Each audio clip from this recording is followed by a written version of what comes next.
श्रीमन्नारायण शरणं प्रपद्ये, श्रीमन्नारायण शरणं प्रपद्ये। चलिए आज पंचदशों अध्याय वराह पुराण का श्रवण करते हैं। महात्पा का उपाख्यान। पृथ्वी ने पूछा, भगवान, मणि से जो प्रधान पुरुष निकले थे तथा जिन्हें भगवान श्री हरि ने वर दिया था, तुम सभी त्रेता युग में राजा बनोगे, उनकी उत्पत्ति कैसे हुई, उनके नाम क्या हुए तथा उन्होंने कौन कौन से काम किए, आप मुझे यह प्रसंग बताने की कृपा करें। भगवान वराह कहते हैं, प्राणियों को प्रशय देने वाली पृथ्वी देवी, मणि से प्रकट जो सुप्रभ नाम का प्रधान पुरुष था, वह त्रेता युग में एक महान उदार राजा हुआ। उसके प्रादुर्भाव का प्रसंग सुनो। प्रथम सतयुग में महाबाहु नाम से एक प्रसिद्ध राजा हो चुके हैं। वे ही पुनः त्रेता युग में राजा श्रुत कीर्ति हुए। उस समय त्रिलोकी में महान पराक्रमियों में उनकी गणना थी। मणि से उत्पन्न हुआ सुप्रभ उन्हीं के घर पुत्र रूप से उत्पन्न हुआ। उस समय प्रजापाल नाम से जगत में उसकी ख्याति हुई। एक दिन की बात है, राजा प्रजापाल शिकार के लिए किसी ऐसे सघन वन में गया जहाँ बहुत से हिंसक जंतु निवास करते थे। वहाँ उसे एक सुंदर आश्रम दिखाई पड़ा जहाँ परम धार्मिक महातपा ऋषि निवास करते थे। वे निराहार रहकर सदा परम ब्रह्म परमात्मा का ध्यान करते थे। तप करना ही उनका मुख्य काम था। वहाँ जाकर राजा को आश्रम में प्रवेश करने की इच्छा हुई, अतः वह आश्रम के भीतर गया। जंगली वृक्षों से उस आश्रम के प्रवेश मार्ग की बड़ी आकर्षक शोभा हो रही थी। सघन लताएं के रूप में परिणत होकर ऐसी चमक रही थी मानो चंद्रमा चांदनी बिखेरता हो। वहाँ भ्रमरों को बिना प्रयासी परितृप्ति प्राप्त होती थी। लाल कमल की पंखड़ियों के समान कोमल नख वाली बरांगनाएं वहाँ यत्र तत्र सुंदर राग आलाप रही थी, मानो इंद्र की अप्सराएं स्वर्गलोक छोड़कर पृथ्वी पर आ गई हों। वहीं पास में ही अनेक प्रकार के मत पक्षी आनंद में भरकर ची ची चूं चूं शब्द कर रहे थे तथा भौरे भी गूंज रहे थे। भांति भांति के प्रामाणिक आकार प्रकार वाले कदम्ब, नीप, अर्जुन और साखू नाम के वृक्ष शाखाओं तथा सामयिक सुंदर फूलों से संपन्न होकर उस आश्रम की शोभा बढ़ाते थे। आश्रम के ऊपर बैठे हुए पक्षियों की मधुर ध्वनि से उसकी शोभा अनुपम हो रही थी। वहाँ रहकर सुचारू रूप से काम करने वाले सज्जन पुरुष धैर्यपूर्वक अपने कार्य में तत्पर थे। प्रायः सर्वत्र यज्ञ कुंडों से यज्ञ के धुएं उठ रहे थे। हवन करने से आग की प्रचंड लपटें निकल रही थीं तथा गृहस्थ ब्राह्मणों द्वारा यज्ञ आरंभ था।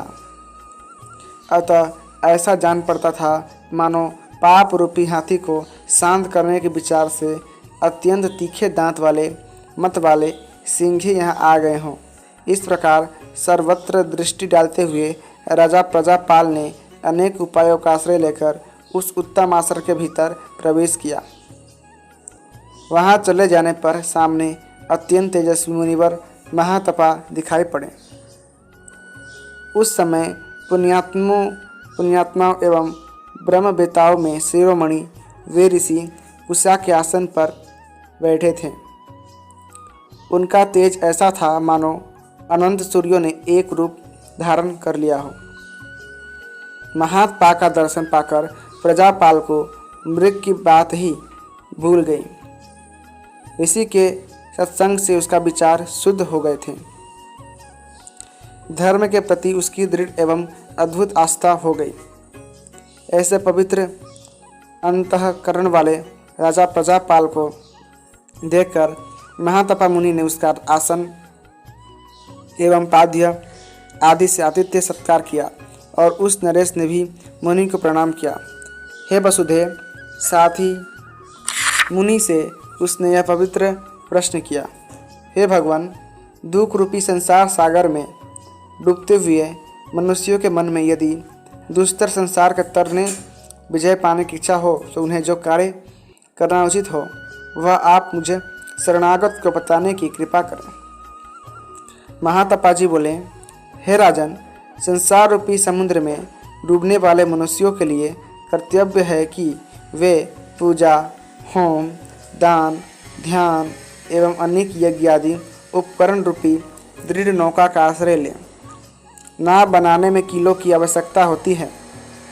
ये उपर्युक्त पूजा आदि जिनसे मोक्ष मिलना निर्विवाद है, कीलों का काम देती हैं।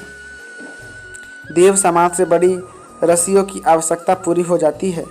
अतः अब तुम प्राण आवे के सहयोग से त्रिलोकेश्वर रूपी नौका तैयार कर लो। भगवान नारायण ही त्रिलोकेश्वर हैं, उनकी कृपा से नरक में नहीं जाना पड़ता।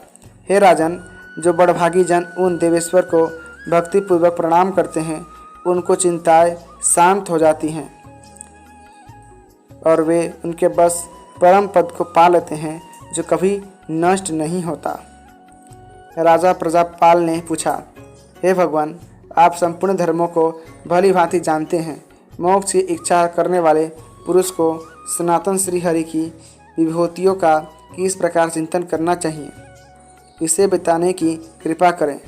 मुनिवर महातपा ने कहा, राजन, तुम बड़े विज्ञ पुरुष हो। संपूर्ण योगियों के स्वामी श्री विष्णु स्त्रियों एवं पुरुषों पर जिस प्रकार प्रसन्न होते हैं उसे सुनो। पितरों के सही देवता तथा ब्राह्मण के भीतर विचरने वाले ब्रह्मा प्रवृत्ति ये सब के सब श्री विष्णु से ही उत्पन्न हुए हैं। ऐसी वेद की श्रुति प्रसिद्ध है।